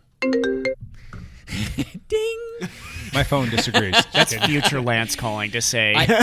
I wouldn't have changed anything. It was pure dumb luck that this happened. Yeah. The rock that I hit, Chris didn't see it. No, it's kind of in a shadowy area. It was kind of in a shadowy area. I was literally like 5 feet behind Chris. I was really? I was pretty close to him. But I wasn't directly behind him. If I was directly behind him, You would have missed it. I would have missed it. But I was just to the outside of him so that I could see if something was coming. Yeah. I just didn't see it. Yeah. I watched the video and you can't see anything. No. It's just like Boom. boom, you're Yeah. down. Yeah. I mean, and that's how these things happen. So that's what I'm sometimes. saying. I mean, you don't want to say that because I mean this kind of thing could happen to everybody. Yeah. Makes it worse in to a way. anybody. It makes it worse. I think it's better that you don't regret anything from it. Yeah, Like I- I honestly think that's better. There's nothing you could have controlled with that. You know? No. There's nothing you could have controlled. No. I think it's harder on yourself when there is something you could have controlled. I mean, Right. I know we go back to like Jake's accident again. There's nothing you or Sean could have controlled about that. Yeah. Outside of leave the house 5 minutes earlier. Like that's Yeah, the or only thing you climb could to have the done. top of Sky instead of like heading by There you the go. shortcut of going below the motocross track. So the lesson is always finish the sky climb. Yeah, But always do the full that's- climb. How many times have you been on a bike? And I can probably count dozens of times in my head where you're riding and your front tire catches something and like it jostles in your hand. You're like, oh my God, that could have so easily slipped. Yeah. My hand could have slipped or could have pulled the bars just a little bit more. And I always keep my hands like at a certain amount of tension, like never fully relaxed. Right. And that time you were probably in the same position and just hit it just dead on. And there was nothing you could really do about it. No, it just bucked me. But yeah, it's just like how many times do we get in that situation where you catch that little, maybe a rock or a pine cone or a little divot in the ground or a crack or whatever it is, and this time you just got unlucky. Or you see a hole and you bunny hop it, yeah. or Yeah. or you know any of those things could Yeah. happen. Yeah. So yeah, I wouldn't have changed anything about Yeah. it. So I still feel bad. I saw that rock because I went down before you did, yeah, and I didn't stop because I was flying down there. Sean Sure. and I were just like flying down the hill. yeah. And you think, oh, I should probably. No, it's too late. Everybody Yeah. will see that. yeah. Dang it. Just happened. So I'm leaning towards posting it. weekly. Posting it weekly. I'm leaning towards it, but that's the other thing too is I don't want Why don't you save until you need it? want Post to it lose people. I don't want people to like stop biking because see what can happen. Yeah. well, See, people know. Here's what a can guy happen. who I'll be Matt on this one. I'll be the devil's advocate. Don't post it. I'm not gonna watch it if you post it. Yeah, I think I sent it to you and you still haven't watched it, right? No, I have not watched Yeah. it, and I'm not going to. Here's the thing: is I think it's something that you went through personally. If you want to send it to people, do it that way. Yeah. I think when you get back on the bike and you start descending, you're not going to want to watch it again. Yeah. And I think you kind of nailed on the head. I think the only thing it would do is maybe scare that one or two person away from bombing down a descent, you know, which can be a good thing. But also, like you said, I mean, you ride your bike recklessly, which is good. Like, I think it's good that people still ride free like that. So I don't want you to lose that part of you, and I don't want maybe that video to scare that one person from riding like that. Yeah. You know, That's how I feel. I don't want it to scare. That's just my personal opinion. with that, somebody away from it. Yeah. Doing something. But I wouldn't say Lance rides recklessly. I'd say he rides without fear. Recklessly is a bad Clean way to and put clear that. conscience, You're right? right? Yes, there you go. right with a Clear mind, conscience. clear mind, Clear whatever. conscious. Clear. What's the Friday Night Lights thing? Clear eyes, clear mind. Can't lose. I don't know, something like that. I don't know. For the accident that when I got hit by the car, not only did I not have any GoPro footage of it, I don't have a memory of it, and I'm almost glad that I have neither of them because I don't think I could go back and watch that car turning in front of me and flying. And I rode past the spot yesterday for the second time ever, since not ever, but since the accident, and I still like get the heebie-jeebies riding down that road. As a matter of fact, there was a couple cars, and even Jordan was making comments at the bottom of it, not thinking, I don't know if he connected the dots as to that was where it happened, but there was a lot of cars pulling up to like the roads, to like the stop signs that intersect with that road, and you're like, oh God, please stop. And I kept I sat up, like catching all the wind that I could, and my hands were like fully tensed on the hoods. And I'm like, God, I just can't do it. I mean, these cars are scaring the crap out of me. And just to think that, you're carrying a bit of speed through that section, having that car turn right in front of you, hitting the car, flying over the car and tumbling down the road like a rag doll. And then looking at that embankment that I went down, that's pretty dang steep. And there's all kinds of like trees and blackberry bushes. And there was a telephone post, all that stuff that I narrowly missed, I think, and landed down there. I'm like, I wouldn't want to see that. I wouldn't want to see my bike cartwheeling. I wouldn't want to see Sean's GoPro footage of me if he had it on there. Yeah. I don't know. I don't need a memory of that. Mine obviously is being a little bit creative and creating its own scene. So that part for me is bad enough, but just my 2 cents. All right. Yeah. Cool. Matt says, still out. Matt says put it up. Jury's still out. Matt says get those clicks. My real answer is save it until you decide you need to post it. If you're like, hey, we're having this huge discussion about descending and crashes, and I want to show this clip, then use it. But you don't need to send it right now. Yeah, save it. It is the nature of the beast. It happens. You've got your story now. I've got my story. Matt's got a story. Someone better be knocking on wood right now. Although he did get hit by the kid on the ATV, so I tried to block that one out as much got as possible. it out of your system early. All right, my hot seat question: is a bike shop a viable business model in this day and age moving forward with the likes of the internet and the mobile bicycle repair vehicle now that will come to your house? Absolutely not. It's not viable. Bicycle shop is not viable. It is the Blockbuster video. Think so? Of today's. I think it depends on how it's done. I think you could do something unique and have it be viable. I have lots of problems, and I have been wanting to make a YouTube video about this. If you want to go test out a time trial bike somewhere, you are out of luck. Yeah. You are out of luck. So why are they not selling those direct? If you can't go test, like the reason to have your bikes in a bike shop to sell is so that people can come in, test them, look at them, make a purchase, and then, talk to someone about that bike or whatever it is. But a time trial bike is not going to be in the shop anymore. Like that went away about 5-10 years ago. They're just gone. So in my mind, it's like, well, then they should sell direct, and maybe they will, right? Like Canyon is obviously killing it with their bikes direct. And so if I were a bike shop, I would be pissed at a couple things. The situation is not ideal because internet, people are buying stuff online. The bike companies themselves need to be super supportive of these stores, which I don't think they're doing. And this is just my opinion. I think that they need to be like, hey, take these bikes, get them in people, like get people to try them, get people to do, you're basically our front line of our sales. Like that's who you are. We want to support you.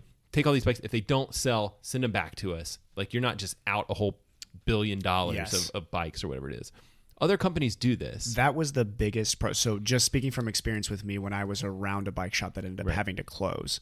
So that was the biggest issue was how much inventory do you buy? Can you sell it off? And if you have to sell it off at the year-end sale, you have to sell it for, obviously, you're losing money on them. A loss. So this is the issue is though, I mean, you can't really blame the bike companies, but you feel terrible for the bike shops because they're stuck in between in this situation of, So like take Specialized, right? It's like they have their fancy TT bike. If you wanted to buy that today, or if Lance wanted to buy it, he's got the money in his pocket. He can't go to a store and buy it. He can't go to the store and look at it. He's got to go to the store, have them order it. Then, it's just a horrible situation. None of that makes any sense. And here's the thing: he should either be able to go online and buy it from Specialized, or go down to the shop, try it out, see if he likes it, and then buy it. Those are the two situations that make a little bit more sense. And if you're a cyclist who knows what they want and kind of knows your fit numbers and has a buddy who's a good wrench, you basically buy the bike and you put it together yourself. That's like 10% of the cyclists in the whole world. This is true. This is true. But think about the people buying TT bikes is what we're talking about too. Right. I mean, as your big ticket purchases, sometimes those people do have a wrench around them that can help, and You almost need it with those bikes too, because they are so freaking specialized and so proprietary these days, and you have to know all the little nuances. And even for me, it's kind of tough. I know the BMC pretty well inside and out. I still know the felt pretty well inside and out, but it took a while to get to know the Cervelas of the world, or if someone were to bring you a Jack or a Quintanaroo or whatever those things are called, or whatever the bike might be. Matt's Trek. I mean, Argon. It took me 2 years to figure out all the weird stuff about that bike. Yeah. Jake's literally had to laugh at me trying to put together this time machine and take it apart and put it back together and take it apart. Yeah. So. And you can't go online and find a how-to manual on any of this stuff either. You have to just do it by trial and error more times than not. And this is the thing that sucks for the bike is I really feel for the bike shops. Just having worked in one and me being an awful mechanic, I got to see people who really have that skill. Yeah. And I hope they always have jobs somewhere, because it's a skill set, and it's people. I mean, if we want to talk about get more people on bikes, we need good mechanics too. Then, because more and more people get on bikes, most people don't know how to work on bikes. Yeah. So it's just sad that I think the business model of the bike shop now is really what's called into question. I think it's on its last leg. It's really sad to watch, yeah. But as Matt said, if you do it the right way, it can be a viable business model. I think the only way it's a viable business model is if you have a huge online internet presence that you can. That's the only way that a bike shop is actually going to financially make it, is if they have a big enough online internet presence. So you've got Western Bike Works, for example. They were a huge retailer here in the Portland area, massive showroom floor and hundreds of bikes to choose from. You could go in there and find anything that you wanted. Yeah. Well, except for TT bikes. Except for TT bikes? Did they not have any? No, they don't anymore. They did at one point. They had one or two. Yeah. But that's the same company owned Bike Tires Direct, and they sell just about everything that you can get online as well. And then Western Bike Works still has their website. They closed down their brick and mortar location. They did. And it's just because it wasn't financially viable for them. Now, granted, I'm sure their overhead there was just stupid, ridiculous expensive based on their location. A lot of square footage too. And a lot of square footage. And you've got your a ton of square footage. Overhead with your employees and all that other fun stuff. It's just too much to swallow. But the old model of having a bike shop downtown with all these bikes and all this stuff and all equipment, I don't think that is not a viable business model anymore. Okay. Not with the internet. What about the likes of, say, River City Bicycles? Just because we're talking about the Portland area here, they seem to be doing all right. They do. They've been there a lot of years. 20 years. We don't know exactly how well they're doing. That's don't. And honestly, they're at a good location, and they're following the classic cycling store model. So they may be struggling, and we don't know it. Yeah. Do you think some of these shops will just progress into something that's, okay, we don't have bikes here.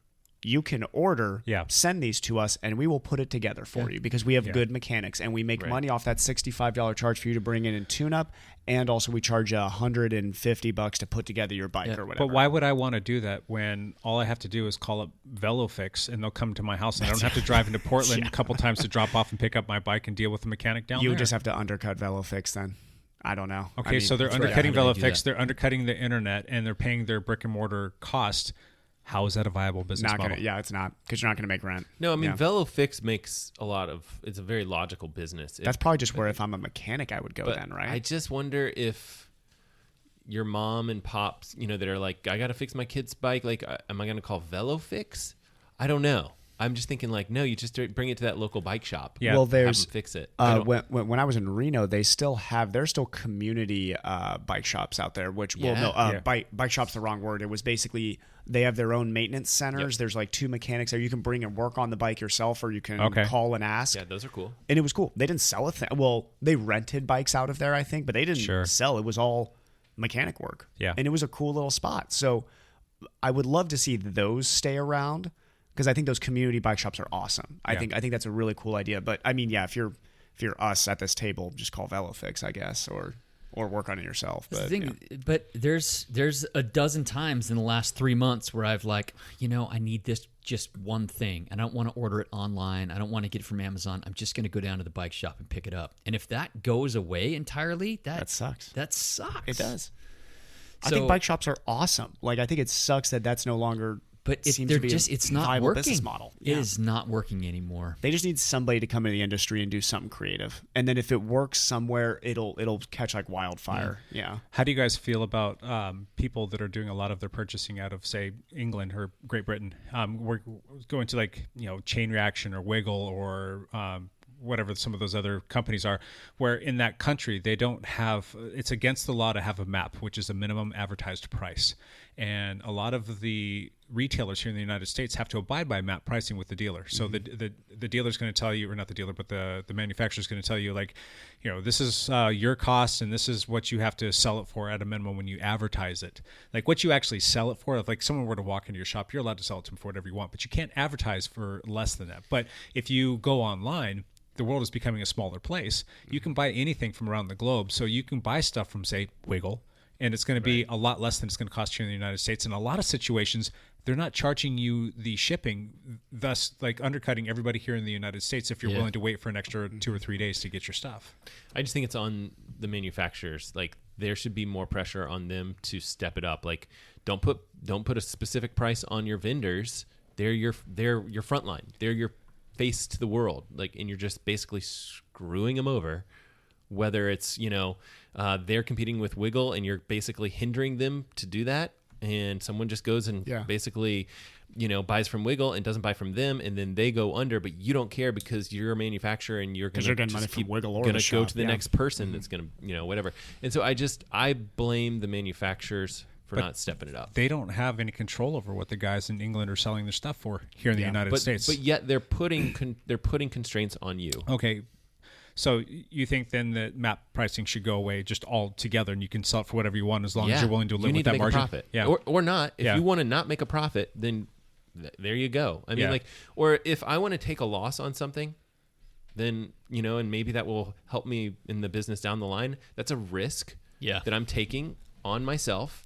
So I could sell something for a loss, take that risk, and say, I hope that I'm going to make this up later. Someone's going to get a great deal out of it. I took this risk. I chose to price it at a certain level. Then that's my own fault. Yeah. So then I think what I see happening is people are going to start opening up shops. They're going to sell things online, and they're going to go to the least expensive place to have a warehouse in the state. And then all the other people outside of that state, let's say that you're trying to sell stuff to people in California, right? And all the California shops, just the rents are really high. That's really restrictive in terms of your taxes and things of that nature. Maybe I'll just go to Nevada, where it's super cheap to have a little place out in the middle of the desert, and I can just sell out of there to everybody in California and ultimately just be kind of like the Wiggle of Nevada and putting the California shops out of business. I mean, effectively, that's what would end up happening. There's nothing stopping you from doing that, right? No. Well, True. I mean, Amazon, right? This is they do this every day. Correct.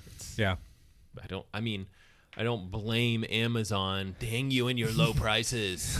But they're putting people out of business every day. It's just a change in marketplace. It seems to be working. That Bezos guy has a few dollars in his bank account. Yeah. Couple. He's doing okay. Yeah. Doing all right. Yeah. He's not hurting right now for toilet paper. Yeah. Hey, we're gonna say goodbye to Matt. He's got to step out here. Just real quick. One last thing, Matt. I'm giving away goggles on my YouTube channel. Watch it. Go comment on that YouTube channel. Hop on there. Win some goggles. They will save your life if you're faced with coronavirus and someone's coughing in your face. You close your mouth, you got goggles on, you're good. And when Matt has 10 million subscribers, you can say that you won goggles from the most famous person on YouTube. All right, Matt. We'll see you later, bud. See you, Matt. Bye, guys. Bye. So just to wrap up that question then, do you guys think that the business model we're putting together here, myself and Evan, I kind of wanted to segue into this. Yeah. I've looked at this every which way to Sunday, and I agree with everything that you guys have said. I want to come up with a business model that is insulated from the the normal setup of a like your local bike shop, and I don't want it to be solely just an internet based. I want it to be something that's there for the community, that's there to be able to purchase online, and that's going to support race teams and things of that nature. And I like the one strong caveat that I think that's going to help this be successful is partnering and thinking about going about this in a different way and creating synergies with a different group that would enable both parties to benefit from said symbiotic relationship. So Evan's building a really unique fitness training, physical therapy model that I just so happen to have a little bit of experience with, so I can help kind of like walk him down the line there. That's kind of what his career was prior to prior to owning a bike team. Yes. And then we're doing the Dialed Cycling Lab. And for all intents and purposes, I've been working on this for 3 or 4 years, and it's been going fantastically well. And it's been supportive of our team, which has been fantastic. And we're slowly like starting to reach out to more and more people across the country, and they're doing their purchasing with us, which is kind of neat because I can take care of them, and it's based on the networking that we're doing. I don't know if I should disclose our entire business model here, but what are your guys' thoughts on the likelihood of this model being a sustainable one? I think when you look at, we can even compare it medically. What's happened in the past when certain portions of the medical field have struggled is synergy happens then to help with referrals, to keep referrals up, to keep, just like people walking through the door basically. So when you're talking about, I know Jake goes back to when your gym was open in California, correct me if I'm wrong, Jake, that was through 2008, so the recession. Oh yeah, from 2000 to 2015.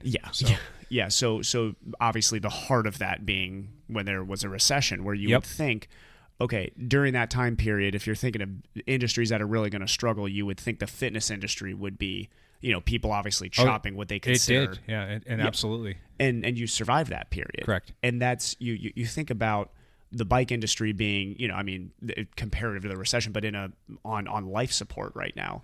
They have to think, okay, the way that we have been doing this the last 5 to 10 years is clearly not working. Yeah. So how do you do that? And like you said, you look at, I think in the heyday of bike shops, every bike shop had a team. Now, that's kind of a light idea of what we're doing is you have to create your own business then. Yeah. You can't just sit there and hope people are going to walk through the door and buy expensive bikes. You have to create an environment where people feel like, from this bike shop, I get A, B, C, D, and E. And that overrides what I feel like I can do buying online, gives me convenience-wise. I'm going to disagree with you just a little bit there, Evan, mostly because I don't think the number of clients or buyers is really so much the issue, because there is a need for bikes and bike equipment and whatnot. I think the downfall of the American business, or of any business, especially in this local bike shop industry, is overhead, period. Yeah. If your overhead is too high, you can't pay the bills. You can't. You just won't make it if your overhead is too high. If your overhead is low and you don't have enough clients that come in, it won't matter as much if your overhead is low enough. Yeah. So I think the business model has to look at what your overhead really is and to keep that number as low as possible. So if with the change, with the recession, with the change of the way people do business, with any of those things, if you have a control of your overhead, it is not going to matter. For me personally, with my dental offices that I owned and that I worked in, when the recession hit, certainly I lost business, but we shifted from this wants-based practice to a needs-based practice. So instead of doing all these elective cosmetic procedures, I ended up doing much more,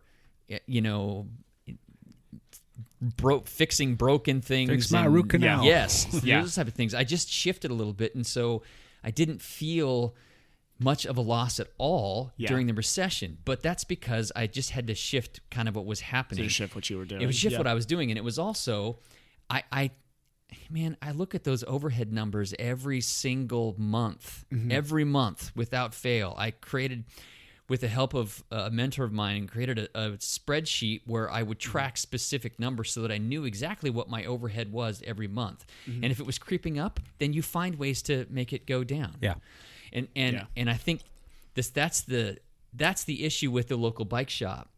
Is they're locked into these long-term leases that are probably too expensive. They have to buy too many bikes or equipment to have that in stock to sell. Far too leveraged, yeah. Right. So you're way too leveraged out. And if, you have a 2-month stretch where nobody leaves the house because of the coronavirus, they don't sell anything, that's it. Kills Yep. you. It kills you. So it's about managing that overhead. And so I think a different model with a lower overhead Yeah. is a model that can work in the bike industry. So for example, just looking at, because I mean, when we all think of bike shops, like Western's a good example, not to throw Western under the bus, but that, I mean, square footage wise is massive. It was massive. I can't even imagine what their overhead was. It's crazy. It's the reason It's probably it was 6,000 or 7,000 square It was feet. one of my preferred bike shops to go to because when I walked in, because I needed something, but I didn't know exactly what that thing was I needed. Yeah. Oh, I can go browse or talk to a guy there and go, Yeah. here it is. This is exactly what I'm looking for. So is But it that's gone. Yeah. So is it as simple as that these bike shops just, and not to give away, like I said, Jake, what we're doing, but shrink the size of that, have another available storage area for all the square footage you need for bikes, whether that is literally a storage unit or anything as a bike shop that doesn't allow you to have 5,000-6,000 square feet to store all your bikes and everything. And then, I mean, shrink maybe your employee size and keep you in a space, whether that's partnering with a coffee shop, partnering with a local gym, partnering so you're a subleaser and not holding that lease in a 5,000 square foot space where you're paying electrical and everybody's full-time benefits. Yeah. That's all overhead management. Yeah. This is why Lance had, a I few have a successful sneaky- That's why I don't have a practices. job today. Yeah, this is why Lance got to ride his bike 20 hours a week.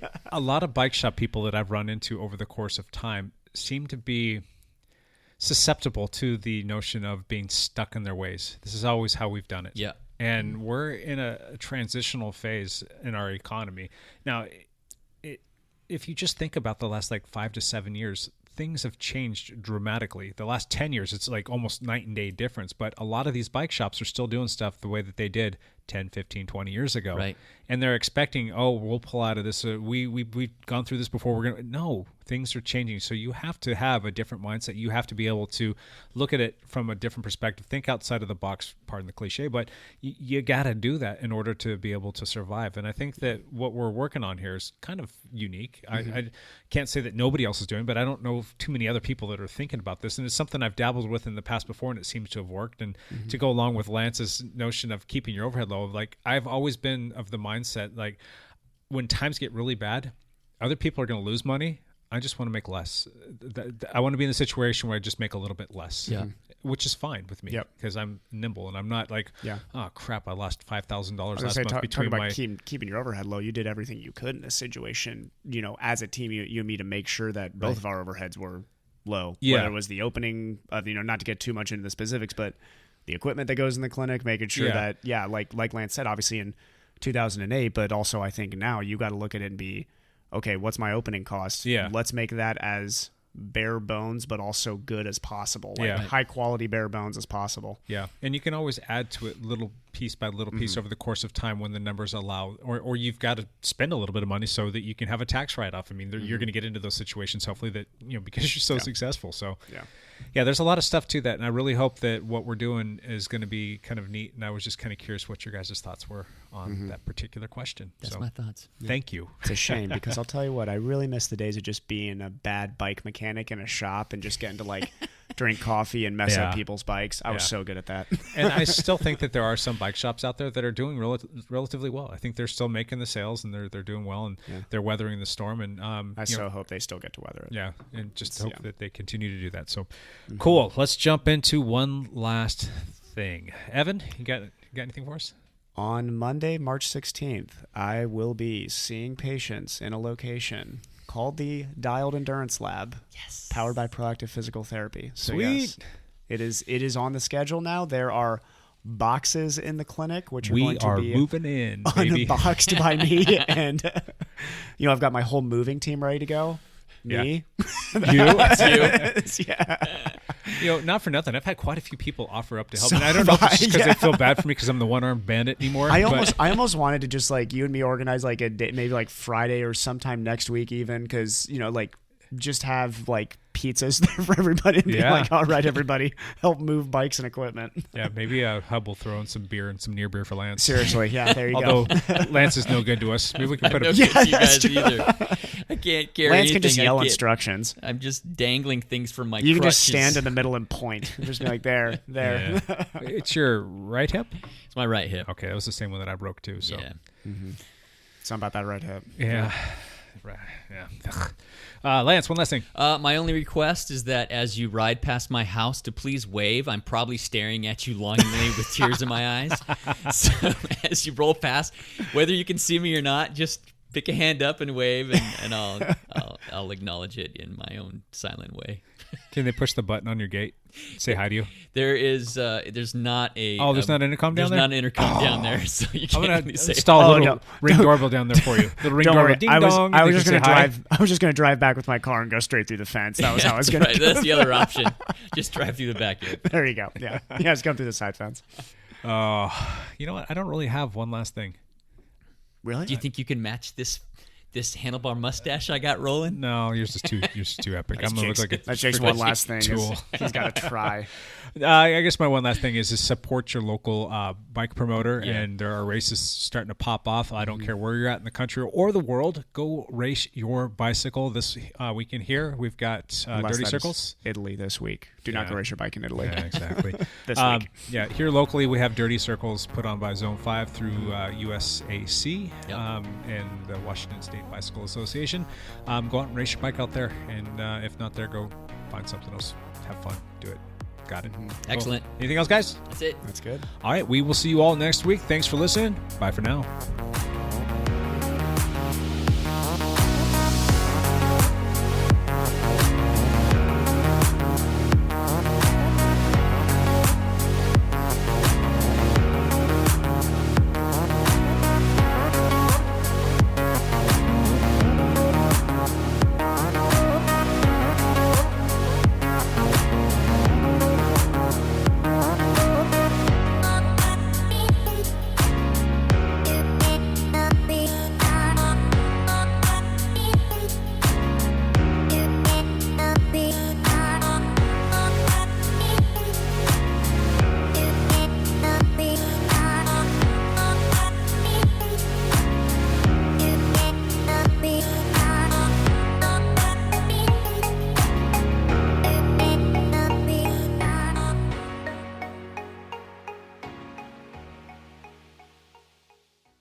That was hot.